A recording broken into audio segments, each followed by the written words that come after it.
Hello guys. അപ്പോൾ കാവശ്ശേരിയിൽ നടക്കുന്ന വെടിക്കെട്ടിനെ കുറിച്ചിട്ടും അവിടെ ഉണ്ടാകുന്ന സ്ഫോടനത്തിനെ കുറിച്ചിട്ടും നിങ്ങൾക്ക് എല്ലാവർക്കും അറിയാം അല്ലേ.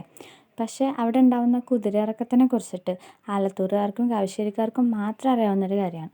അപ്പോൾ ഈ വേലയ്ക്ക് പൂരത്തിന് വരുന്നവർ ഈ വെടിക്കെട്ട് മാത്രം കണ്ടിട്ട് പോവാതെ ഈ പരിപാടികളൊക്കെ കാണാം. കാരണം അത്രയ്ക്ക് അടിപൊളി പരിപാടിയാണ്. അപ്പോൾ ഇതിൻ്റെ പിന്നിലൊരു ഐതിഹ്യമുണ്ട്. പരക്കാട്ടുകാവ് ഭഗവതി പൂരം കഴിഞ്ഞ് കഴിഞ്ഞാൽ 7 ദിവസം മാങ്ങോട്ടാവ് ഭഗവതി, അതായത് സഹോദരിയുടെ അടുത്തേക്ക് വിരുന്നിന് പോവുക എന്നാണ് ഐതിഹ്യം. അതെങ്ങനെയാണെന്ന് വെച്ച് കഴിഞ്ഞാൽ മൊത്തം 3 ദേശമാണുള്ളത്: കഴനി, കാവശ്ശേരി, വാവുള്ളിയാപുരം. അതിൽ വാവുള്ളിയാപുരം ദേശത്തിൻ്റെ കുതിരയിലാണ് ഇവർ രണ്ടുപേരും കൂടെ മാങ്ങോട്ടാവിലേക്ക് പോകുന്നത്. വൈകിട്ട് മാങ്ങോട്ടുകാവിൽ പോയിട്ട് മാങ്ങോട്ട് ഭഗവതീനെ ഒരു ഓലക്കൊടിയിൽ ആവാഹിച്ചിട്ട് പരക്കാട്ടാവിലേക്ക് കൊണ്ടുവരും.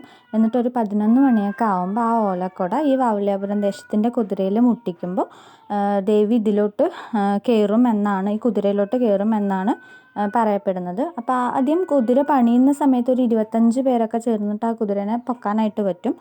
പക്ഷെ ദേവി ഇതിൽ കയറി കഴിഞ്ഞ് കഴിഞ്ഞാൽ കുതിരൻ്റെ വെയിറ്റ് കൂടും. അപ്പോൾ കുറേ ആൾക്കാർ വേണം പൊക്കാൻ. പിന്നെ പൂരം കഴിഞ്ഞ് പിറ്റേ ദിവസം ഈ 2 സഹോദരിമാരും കൂടി ഈ വാവുള്ളിയാപുരം ദേശത്തിൻ്റെ കുതിരയിൽ മാങ്ങോട്ടാവിലേക്ക് പോവുകയാണ്. അത് കഴിഞ്ഞ് 7 ദിവസം കഴിഞ്ഞിട്ട് മാത്രമാണ് ഈ പരക്കാട്ട് ഭഗവതി തിരിച്ചു വരുന്നത്. അപ്പോൾ മാങ്ങോട്ടാവിലുള്ള ചടങ്ങ് എല്ലാം 2 ഭഗവതിക്കായിട്ടാണ് നടത്തുക. 2 ചടങ്ങുകളായിരിക്കും ഉണ്ടാവുക.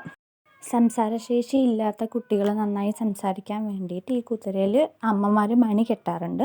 അങ്ങനെ ചെയ്ത് കഴിഞ്ഞാൽ ഇങ്ങനെയുള്ള കുട്ടികൾക്ക് സംസാരശേഷി നന്നായി തിരിച്ചു കിട്ടുമെന്നാണ് പറയപ്പെടുന്നത്. അപ്പം നെക്സ്റ്റ് ഇയർ പൂരത്തിന് വരുന്നവർ കാവശ്ശേരി വന്ന് അതിൻ്റെ വെടിക്കെട്ടും സ്ഫോടനവും മാത്രം കണ്ടിട്ട് പോകാതെ ഒരു ദിവസം വെയിറ്റ് ചെയ്ത് ഈ കുതിരയിറക്കും കൂടെ കണ്ടിട്ട് പോകാനായിട്ട് ശ്രദ്ധിക്കാം.